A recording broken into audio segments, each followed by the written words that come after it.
북한은 어제 자신들이 발사한 군사 정찰 위성 1호기 만리경 1호가 발사에 성공했다고 자평을 했죠. 이 평가가 나오자마자 한덕수 국무총리가 오늘 오전에 임시 국무회의를 열고 9.19 군사합의 일부 효력정지 작업에 착수를 했고, 영국을 국빈 방문 중인 윤석열 대통령은 NSC 상임위를 열고 군사분계선 일대의 비행금지 구역 설정을 규정한 9.19 군사합의 1조 3항에 대해서 효력정지 추진하겠다고 발표를 했습니다. 한반도가 다시 일촉즉발의 위기로 들어가는 것인지 오늘은 김종대 전 의원 모시고 긴급진단 해보겠습니다. 어서 오십시오, 의원님. 안녕하세요. 네, 만리경 1호 1차도 실패했고 2차도 실패해서 3차도 쉽지 않을 거다 했는데 성공했어요. 러시아 도움이 컸습니까? 그런데 네. 1차 때 실패한 거는 이게 3단 로켓 중에 1단, 2단 분리 과정에서 실패한 거고, 네. 두 번째는 1단, 2단 분리는 성공하고 3단 분리에서 실패한 거거든요. 그러니까 이번에는 그 성공할 차례에 근접하는 건 맞죠. 네. 계속 단분리 될 때 그 기술적 문제를 해결하고 있다고 여러 차례 얘기했고. 네, 기술적 문제. 그렇다면은 북한이 이 로켓의 어떤 문제를 지금까지 지속적으로 점검해 왔다면 저는 그다지 이상할 것이 없다. 러시아는 그 북러 정상회담을 9월 13일 날 했거든요. 그다음에 러시아 기술자들이 북한에 들어왔다 그러는 게 빨라야 10월인데. 네. 그러면 한 달 동안 도와줘봤자 얼마나 도와준다고. 그 복잡한 로켓, 위성 탑재체, 그다음에 기술적 조언을 해도 그걸 해석해서 적용하기까지 엄청난 세월이 걸리는데 이걸 한 달 만에 러시아가 문제 해결을 다 해줘서 성공했다? 이거는 좀 오바다. 네, 그건 오바고. 예. 그러나 일단 조언을 해주는 건 도움은 됐을 겁니다. 그러나 이거는 북한 기술이 성공한 거로 봐야 된다. 북한 아니면, 기술의 성공이다. 예. 네, 아니면 우리가 모르는 예. 일찍부터 훨씬 이전부터 마이크 좀 의원님 갑자기 좀 땡겨서 훨씬 이전부터 러시아가 들어와 있다든가 네. 뭐 이런 정황이 있어야 되는데 10월에 들어온 거거든요. 그럼 한 달 만에 뭐 도와줘봤자 얼마나 도와줬다고. 이거는 성공이 맞고 발사 맞다. 성공이고 예. 이제 두 번째가 남아 있죠. 위성이 제 기능을 하느냐. 위성의 기능. 이거는 좀 시간이 걸립니다. 일단 쏘는 거는 성공을 했고 쏘는 건 성공한 걸로 보이고 그리고 지금 아무도 네. 미국이나 일본이나 어디서도 발표를 안 하고 있어요. 왜 그러는 겁니까? 찾고 있는 거죠. 뭔가 제대로 날아가고 있는지. 예, 찾고 있는 거예요. 예. 우주에는 뭐 비행 물체가 하도 많으니까 거기서 찾고 있는 거죠. 신호도 이제 뭔가 감지가 되면 그때는 달라지죠. 이제 지상으로 신호를 보낼 거니까. 네. 예. 그 이제 태양 전지판을 통해 가지고 출력이 나와야 이 송신 출력이 나와야 되거든요. 예. 여기서 또 실패할 수도 있는 거고. 그건 좀 두고 봐야 됩니다. 일단 쏘기는 쏘고 쏜 거는 확인이 되는데 그게 성공해서 만리경 1호가 실제 송수신을 하면서 무슨 역할을 하는지 요걸 좀 봐야 되는데. 그렇죠. 예, 요게 만리경 1호가 그러면 도대체 어떤 역할을 하는 거고 우리 그 30일 날 발사 예정인 거 있잖아요. 정찰 위성 425. 예, 이거하고 비교했을 때 어떤 성능의 차이나 뭐 이런 게 비교가 가능합니까? 가능하죠. 그런데 물론 재원은 알려져 있지는 않아요. 네. 그러나 대략적으로 우리가 볼 때 도대체 나는 그 군의 말 참 믿을 사람 없다는 게 내가 아니 3월에 실패하고 8월에 실패했을 때 뭐라 그랬습니까? 특히 8월에 서해에서 잔해물을 수거하는데 성공했거든요. 예. 그래서 우리가 제일 먼저 건졌어요. 그리고 군에서 뭐라 그랬냐? 야 이거 성공해도 별거 없다. 이거 보니까 해상도가 이게 카메라 해상도가 너무 떨어져가지고 3m급이라는 거예요. 근데 미국의 그 첨단 위성은 5cm, 6cm 단위거든요. 그러면 이게 뭐냐면은 요 컵이 한 넓이가 10cm 된다고. 그러면 점 2개를 찍을 수 있는 거지. 그런데 3m라 그러면은 자동차 하나가 픽셀 점 하나니까 이게 자동차인지 뭔지 알 수가 없네. 수가 없는 거죠. 그러나 센티미터, 요 컵의 절반 정도 단위로 픽셀을 찍는다고 생각해 보세요. 그것까지 다 본다는 거예요? 그러면 컵이라는 것까지 알겠지. 그렇죠. 그러니까 이걸 발사해서 성공해도 저거 군사위성으로 쓸모가 없다. 이렇게 해서 천하태평하던 합참이 어찌된 일인지 이번에 3차 발사에는 중대한 위협이라 그러면서 하루아침에 180도 정보 평가를 바꿨어요. 그러면은 8월에 그 로켓에 실은 위성하고 달라요? 이번에 실은 로켓의 위성하고 뭐가 다르냐? 그럼 모른대. 그때는 천리경이었나? 아니 그러니까 똑같이 말리경이론데. 아니 어떻게 같은 군이 한 입으로 두 얘기를 합니까? 한 입 갖고 두 말 한다. 예. 그러니까 미친겨. 내가 보기엔. 아니 제정신이냐고. 어떻게 석 달 전 정보평가가 이렇게 바뀌어. 자, 일단 이게 말이 되냐고 이게. 정보평가가 석 달 만에 바뀐 것도 문제지만 중요한 거는 그러면 중대 위협이라고 했어요. 네. 어느 정도나 중대 위협의 실체가 있는 겁니까? 아니 위협이 3m, 아니라니까. 3m급인데. 네. 예, 3m. 그러면은 이럴 가능성은 있겠죠. 러시아가 고성능 카메라를 줘서 그걸 장착해서 그러면야 이것도 한 달 만에는 불가능해. 그러면 위성 설계나 다시 해야 돼. 그 통신 프로토콜이 다 바뀌어야 되는데 북한이 자체 개발한 게 아니라 그러면 그거 어떻게 감당할 거예요? 그러니까 그러기에는 이게 시기가 너무 빠르다 이겁니다. 빠르다. 그리고 이게 한 번이 아니라 앞으로 두 번, 세 번 계속 쏘면 진화는 되겠지만 아니 이게 어떻게 8월에는 그래 군사위성으로 가치가 없던 게 갑자기 중대한 위협으로 바뀌어? 그러니까 이거를 좀 분석을 해봐야 될 것 같은데 우리 거기에다 근거 제시를 못해. 그러니까요. 근데 왜 갑자기 중대 위협으로 규정을 하고 9.19 군사 합의를 효력 정지하는 것까지 상정했을까? 이거 분석을 해봐야 되잖아요. 그러니까 이제 그 사이에 그럼 바뀐 걸 따져봐야 되겠죠. 우선 그 군 인사 전원 물갈이가 됐어요. 그렇죠.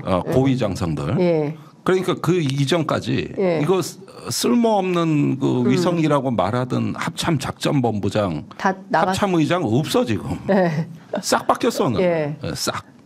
장관도 바뀌었고. 지금 공석이잖아요. 그러니까 저기 지금 청문회 이제 할 겁니다. 그런데 전부 비전문가들이 들어왔단 말이에요. 합참 경험이 없는 뭐 해군 작전사령관, 방첩사령관 이런 사람들이 의장 차장으로 와가지고 하루아침에 정보평가를 바꿔? 나 이거 직권남용이라고 봐요. 야, 직권남용이다. 근거도 없이 이거 뭔 소리야? 그리고 두 번째는 뭐냐 하면은 군사합의선 무력화가 신원식 장관 취임 일성입니다. 맞습니다. 그러면은 지금 이걸 갖다가 저기 하도 군사합의선 무력화하는 명분이 안 나오다 보니까 군사합의사하고 아무 관계도 없는 이 군사정찰위성에 갖다 붙인 거예요. 도대체 군사정찰위성하고 남북군사기본합의성은 무슨 관계가 있는 거죠? 거기엔 군사위성의 군자도 안 나와.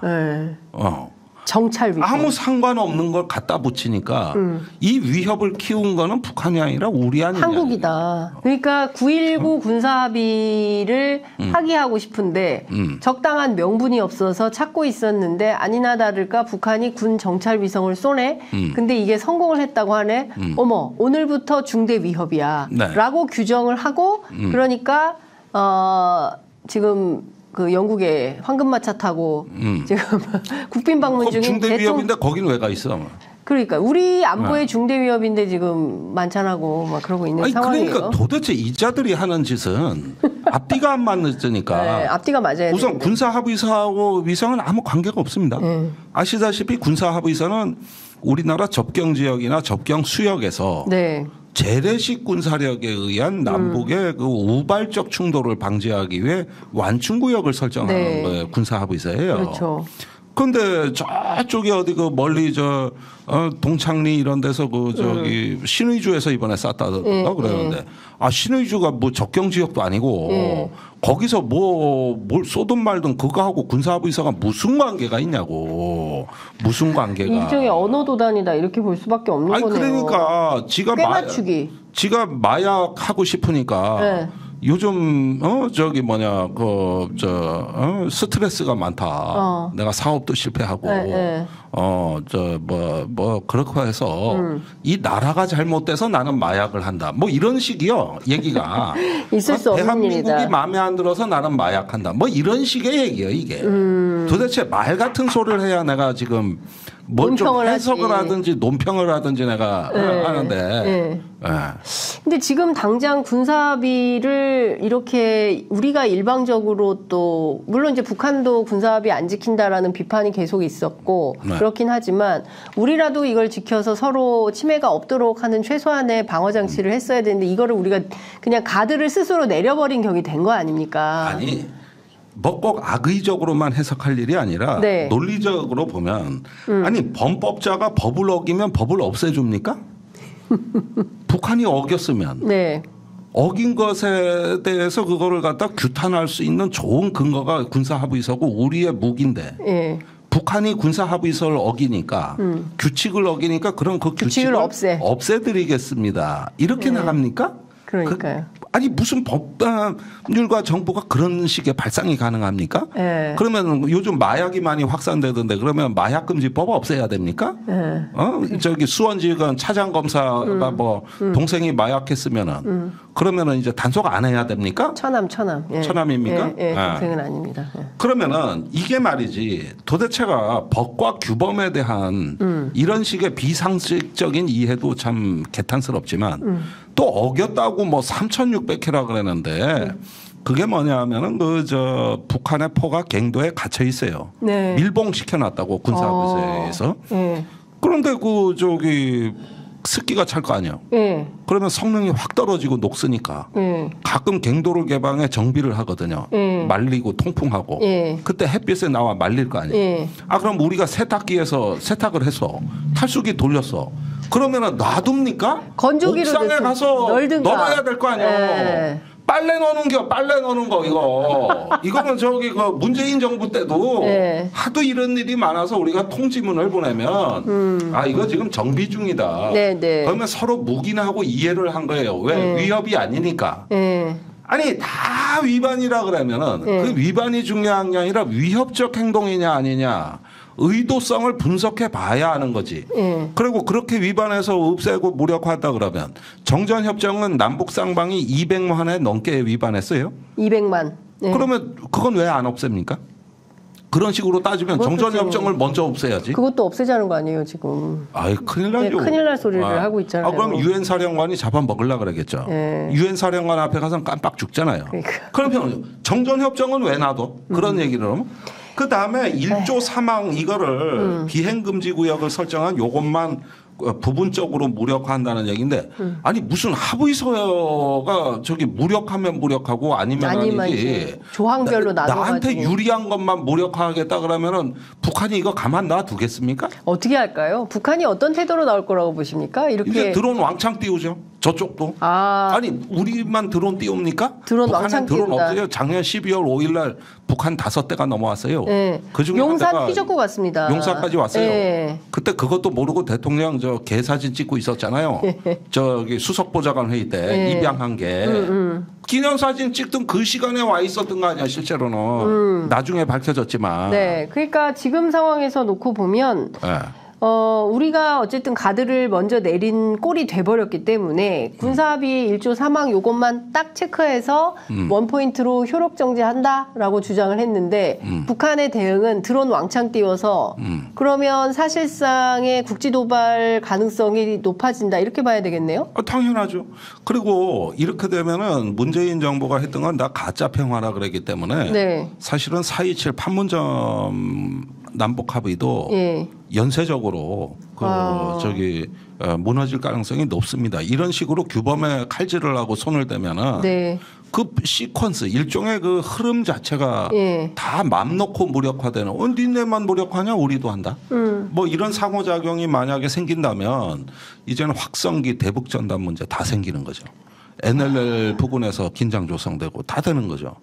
이게 심각한 그야말로 남북 간의 군사적 위협 또는 충돌이 발생할 수 있는 상황이 형성되는 거네요. 그러니까 이거는 저기 도화선에 불을 붙이는 건데 그러니까 연쇄 반응이라는 거죠.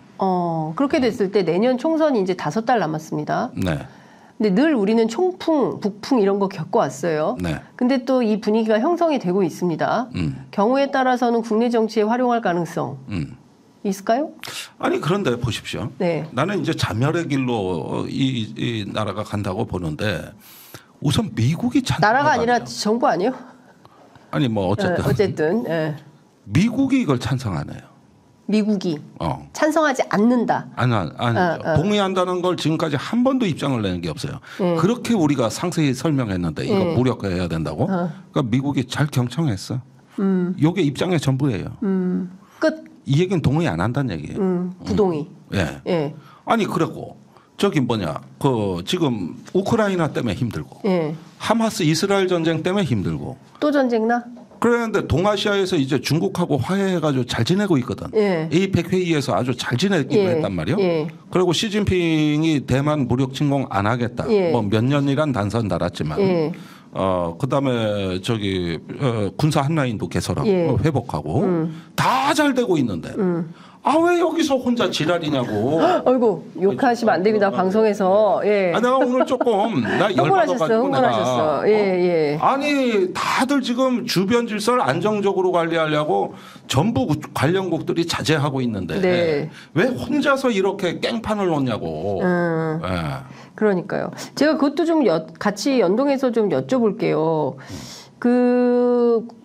영국 국빈 방문 전에 텔레그래프하고 서면 인터뷰를 해가지고 북한과 러시아하고 중국은 이해관계가 다르다. 그 국제사회 평화에 중국의 역할이 중요하다. 기본 노선이 바뀌었나? 그동안은 중국에 대해서 엄청나게 세게 비판적인 태도고 양안 문제에 대해서도 상당히 미국적 시각에서 비판하는 시기였는데 이거 어떻게 보십니까? 아니 그 발언까지는 뭐 이해는 할 만해요. 이해는. 근데 중국이 책임 있는 역할을 다 해달라고 뭐 한마디 부탁을 한다거나 그 이해가 다르니까 쟤들은 안 뭉쳐 이 얘기거든요. 듣기에 기분 나쁘죠. 안 뭉쳐. 니들은 그렇게 한미일같이 안 뭉쳐. 이해관계가 달라. 그런데 다른지 같은지 어떻게 알아?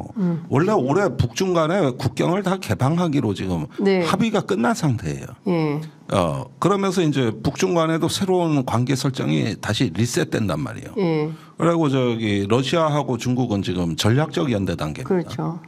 아니 하고 말고는 그쪽에서 그 사람들 머릿속에 있는데 대통령이 저기 뭐 이런 부분에 대해 우려한다거나 책임 있는 역할을 기대한다거나 이런 말을 하기 위해서 이 말을 꺼냈으면 이해가 가. 근데 그냥 다르다 이러고 뒷말이 없는 거예요. 그러면 왜 남의 머릿속을 저기 우리가 판단하냐고. 그 다음에 대만 문제 꺼내고 남중국해 꺼낸 건 실수죠. 지금 봉합이 다 됐는데 미중 간에. 뭐라 그랬냐면 우리 정부는 대한해협의 평화와 안정 그리고 남중국해를 포함한 대한이 아니라 대만해협. 대만. 그다음에 남중국해를 포함한 영내의 규칙 기반 해양 질서 확립의 중요성을 강조하고 있다. 이렇게 얘기했습니다. 아니 규칙에 기반한 질서라고도 그랬고 몇 마디 더 있어요. 그런데 그게 이제 언필칭 인도 태평양 전략에서 중국 견제했던 그 논리를 그대로 쓴 건데 지금은 다 봉합돼서 아무도 그 말 안 해. 안 하는데 혼자 이 말을 하고 있는 거죠. 분위기 파악 못 하고. 뒷북인가요? 분위기 파악 못 하는 거죠. 이번에 혼자 못 만났잖아요. 그러니까요. 그러니까 미국도 만나고 일본도 만나고 다 만나고 그다음에 뭐 그 기업가들 줄을 서서 시진핑 주석 만나려고 하고 있는데 67초? 64초? 뭐 이렇게 64초. 악수만 하고 말았다. 근데 이거를 또 성과라고 할 수도 없는 노릇 아닙니까? 그래도 저번에 바이든 48초 만난 거에 비하면은 일치월장 발전했지. 불경 20초 가까이 더 봤어요. 20초가 어디요? 그랬는데 이번에 그리고 돌아와가지고 저렇게 텔레그래프 인터뷰를 해버리니까 중국에서 이번에 나온 반응이 이건 당사국들 문제니까 너는 참견하지 마. 이게 외교부 대변인 반응이에요. 근데 이렇게 하면 떠오르는 게 있어야 돼. 저기 작년에 우리가 중국하고 막말을 주고받고 거기에서 중국이 발끈하면서 부용치회라는 단어를 쓴 거 있어요. 부용은 용납하지 않는다는 뜻이고 치회는 쓸데없이 참견한다는 뜻이거든요. 그러니까 부용치회. 이거를 속된 말로 이건 중국에서 굉장히 그 욕으로 쓰는 말이에요.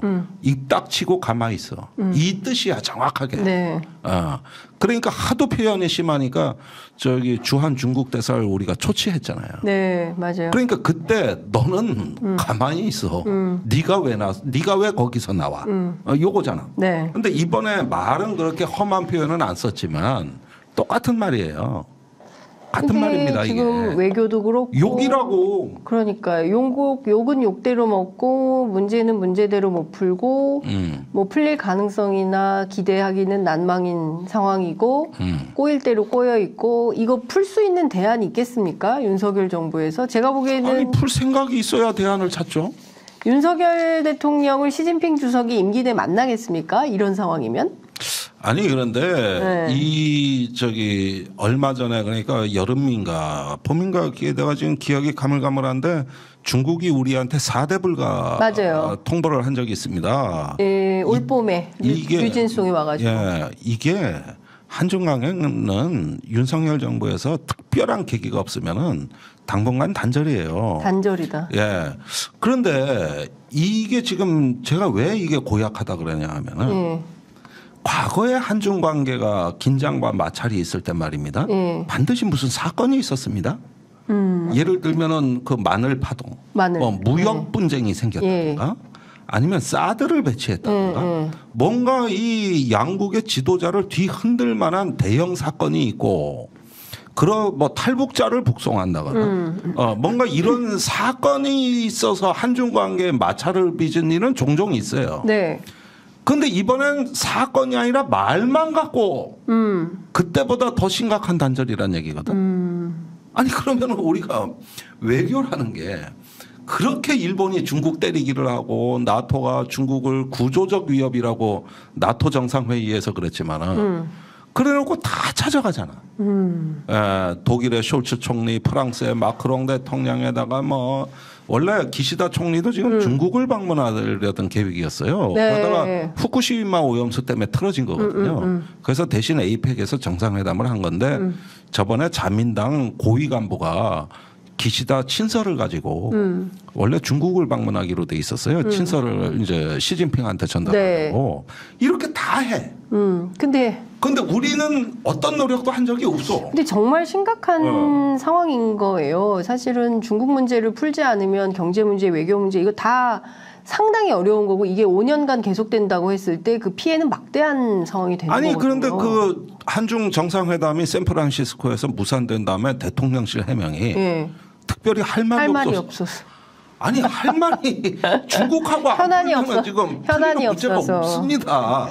예, 그리고 전략적 선택이었다. 나 참 도대체 이게 제가 참 한 대 쥐어받고 싶은 입장인데 아니 저기 뭐냐 우리가 아무 노력도 안 한 건 사실이잖아. 그리고 저기 왜 꼭 우리가 중국에 뭐 잘 보이려고 노력해야 되냐 이런 말 하시는 분들도 있을 수 있어요. 근데 불편하고 껄끄러우니까 하는 거예요. 사실 외교는 포기란 걸 몰라요. 네. 외교는 아니, 포기가 없다. 포기가 없습니다. 아니 그런 노력이 왜 잘못된 겁니까? 지금 얼마나 한중 간에 그 협력하고 풀어야 될 현안이 얼마나 산적해 있는데 한두 가지가 아니에요. 그런데 그렇게 답변하고 영국으로 가버렸어요. 그러니까요. 영국 가서 갑자기 느닷없이 한영연대를 주장을 합니다. 뭐라 그랬냐면 한국은 영국과 함께 인도태평양 지역의 정치적 안보와 경제 안보를 튼튼히 하는데 함께 힘을 모을 것이다. 혈맹의 동지 이런 얘기를 합니다. 아 참 강아지 풀 뜯어먹는 소리입니다. 그런 얘기는 전화로도 그냥 해도 끝나는 거예요. 이게 아틀랜틱 그 챕터라고 미연간의 그 대서양 헌장이란 걸 작년이네. 그 저기 바이든하고 그때 모리스 존슨 총리하고 그 체결한 적이 있는 건 내가 그때 대서양 그 헌장이라는 걸 본 적이 있어요. 그게 이제 처칠 수상 이래로 처음으로 한 거거든요. 뭐 이런 거는 내가 이해가 가. 그랬는데 우리가 지금 영국하고 안보 협력을 해가지고 뭘 하겠다는 게? 그러니까 저도 그게 궁금해서 오늘 김종대 의원을 모신 거거든요. 아무리 봐도 모르겠다니까. 그럼 영국 항공모함이 뭐 저기 한미일 군사훈련할 때 뭐 오겠다는 얘기인지. 뭐요 이게 도대체가. 그러니까요. 뭘 안보 협력을 거기까지 가서 해? 그래서 중요한 거는 인도태평양 지역의 안보와 경제 안보와 정치 안보가 영국하고 그렇게 많은 밀접한 관계가 있어요?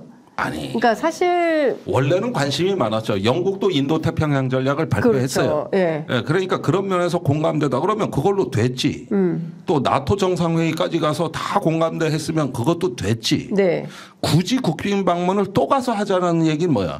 요즘은 지금 저기 나토 정상회의에서 중국을 구조적 위협이라고 선언하고 작년 재작년에 네. 또 저기 폴란드 인근에 나토 신속 대응군을 배치한다 그러고 뭐 여러 가지 전략 구상이 나왔는데 네. 지금 실행된 게 거의 없습니다. 그거 다 말이에요. 그다음에 저기 인도 태평양 경제를 보면 네. 윤석열 대통령이 작년 5월에 바이든 대통령이어서 동맹을 복원했다 그러면서 네. 가장 성과로 내세운 게 뭐냐면 IPEF였습니다. 인도 패시픽 이코노믹 프레임. 네. 인도 태평양 경제 프레임으로 13개 국가가 인도 태평양에서 이제 중국을 견제하는 옛날에 그 오바마 대통령 때 했던 CPTPP 환태평양 포괄적 경제 공동체 이런 거를 대체하는 걸 바이든이 제시해서 우리가 한번 해보겠다. 경제 공동체를 만들어 인도 태평양 전략을 구체화해 보자 이랬거든요. 근데 이번 APEC에서 다 그 13개 회원국 불러놓고 바이든 대통령이 돌연 철회를 했습니다. 야, 안 되겠어. 왜? 그러니까 아니 이거라도 해가지고 미국 시장을 우리 우방국한테 좀 열어줄 걸로 우리는 저기 기대하고 왔는데 왜? 그러니까 공화당 반대가 아니라 민주당이 반대해서 그러니까 이럴 수가 민주당이 반대했다고? 왜? 그러니까 대선에 별로 유리하지가 않고 국민들이 안 좋아한대. 이래버린 거야. 그러니까 정상회담에 늦게 나타나가지고 바이든이 이거 다 말아먹은 거예요. 그러면 보세요. 인도 태평양의 기본 전제가 지금 다 무너진 거예요. 네. 대만 해협에 아무 일 없어. 네. 그렇죠. 그다음에 인도 태평양 경제 프레임은 이제 말도 못 꺼내. 예. 그런데 그 안에 무역도 들어가 있지만 디지털 규범도 들어가 있고 다 들어가 있어요. 그렇죠. 그러면 지난 1년 반 동안에 우리가 인도 태평양 부르짖었던 그 전제 조건들 다 헛수고가 됐네. 없어. 예. 아무것도 없어. 그냥 빈손 털고 나와야 되는 상황이네요. 그리고 중국, 일본, 미국이 짬짬이가 됐어요. 근데 우리만 혼자 앉아가지고 남중국해가 어떻고 대만이 어떻고 인도 태평양이 어떻고 자다가 봉창 뜯는 소리 하고 있습니다 지금. 자다가 봉창 뜯는 소리 하고 있으면 어쩌자는 거예요. 대한민국 국민의 운명이 걸린 국익이 걸린 이 외교의 할 일이 무대에서. 없으니까 군사합의선을 무력화하겠다는 거요. 그러니까 이게 큰일인데. 도대체 제정신입니까 이게? 그러니까요. 그래서 지금 나오는 얘기가 윤석열 정부의 외교는 그 순방 그 자체가 목적 아니냐라는 비판을 김창수 전 통일비서관이 하고 있습니다. 뭐 당연한 예, 그러면 지금 상황에서 놓고 봤을 때 9.19 군사합의도 이렇게 무력화하려고 하고 앞서 말씀하신 대로 4.27 판문점 회담에서의 성과도 무력화하고 뭐 이런 방식으로 쭉 가면 군사적 충돌 위협은 올라가고 남북관계는 어떻게 되는 겁니까? 그러니까 윤 정부가 극심하게 고립의 길을 자초하고 있다. 윤 정부가 고립의 길. 아니 지금 우리 누리호 나로호 발사해준 러시아가 북한에 가서 위성 발사 돕고 있다는 거 아닙니까? 똑같은 기술 조언을 러시아가 예. 완전히 좋네. 남도 도와주고 북도 도와주고 이런 거예요. 그렇죠. 원래 북한은 러시아하고 한국이 좀 누리호 나로 개발하는데 엄청 관심이 많았어요. 가장 중요한 거는 남한의 로켓 능력이 현 주소가 북한의 정보로 다 넘어가는 거예요. 그러네요. 이게 큰 안보의 손실이에요. 그러니까 러시아를 관리했어야 되는 거예요, 우리 정부가. 당연하지. 그러니까 더군다나 입이 아파요, 입이 아파. 북러 정상회담 설명하러 오겠다는데 왜 또 내쫓아? 그러니까요. 참 이게 진짜 말씀하신 대로 윤석열 정부가 외교에서 고립의 길을 자초하고 스스로 왕따가 되기로 결심했나? 셀프 왕따죠. 셀프 왕따. 그러니까 이거를 좀 알려주세요. 윤석열 대통령한테 전화 좀 하세요. 무식하기 때문에 어차피 내 말 못 알아들 거고 주범은 김태호 차장이에요. 전화 좀 하세요. 아시잖아요. 김태호 차장. 김태호하고 MB 때부터 악연이죠. 전화 좀 하셔가지고. 한번은 그 신문사에서 외교안보 보수진보 패널 양자 토론으로 지상 논쟁을 하기로 했는데 둘 다 섭외가 된 거예요. 그런데 김태호가 진보 패널이 김종대라는 거 알고 보이콧 해버렸잖아. 구원까지 있는 이런 얘기를 말씀을 해주셨어요. 네, 중앙일보에서. 그래서 기획이 무산된 적이 있어요. 아이고야, 그랬구나. 어쨌든 오늘 긴급하게 진단을 좀 해봤는데 웃으면서 얘기했지만 사실 상황은 매우 녹록지 않다. 그리고 잘 봐야 된다. 그렇죠. 그리고 지금 합참의장도 공석이고 말이죠. 네. 예. 그리고 사실 그 신원식장 사람은 뭐 부임해도 별 도움은 안 되는 사람이에요. 네. 워낙 그 합동작전에 대해 아는 게 없어서. 그렇다면서요. 그러니까 여러 가지로 보면 사실상 여러 가지로 참 진퇴양난인 상황이다 이런 생각이 좀 듭니다. 그렇습니다. 박일봉님께서 김종대 의원님 힘내세요, 파이팅입니다 하셨고요. 아이고, 감사합니다. 국회로 가시라고. 예. 요즘 그런 말 많이 들어요. 예, 국회로 가셔라 이런 의견들이 많이 올라오고 있고요. 이웃과 잘 지내는 게 외교다. 평화 정책은 민주당이 찐, 뭐 이런 의견들 올라와 있습니다. 오늘 말씀은 여기까지 듣도록 하고요. 저희가 다음에 또 오셔서 외교안보 현안 짚어보겠습니다. 알겠습니다. 잘 들었습니다. 감사합니다. 감사합니다.